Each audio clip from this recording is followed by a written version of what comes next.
Ladies and gentlemen of the jury, speaking through your foreperson, have you reached a verdict in this case? If you have passed that verdict to the bailiff, please.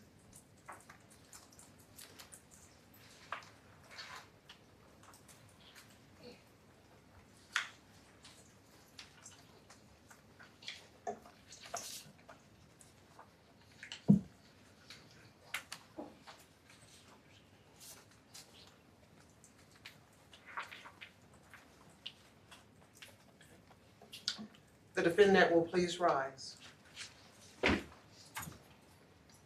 In cause number D1DC 22301-129, the State of Texas versus Kaitlin Armstrong, verdict of the jury. We, the jury, find the defendant, Kaitlin Armstrong, guilty of the offense of murder as alleged in the indictment, signed by the presiding juror on today's date, 2:14 p.m. You may be seated. Does either side desire to have the jury polled at this time? We do, Your Honor. Okay. Ladies and gentlemen of the jury, I will ask each of you individually, and you can just answer yes or no, whether this verdict that your jury has rendered represents your individual verdict in the case as well. The alternates do not need to speak as to that right now. First juror. Yes. Go ahead.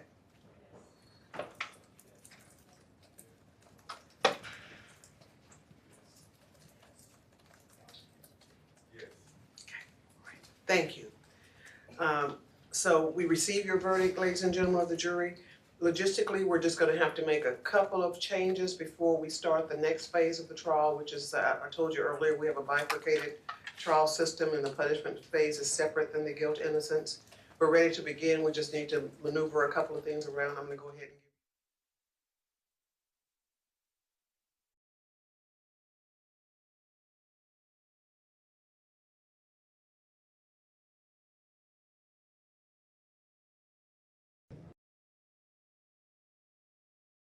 of change phase of the trial, which is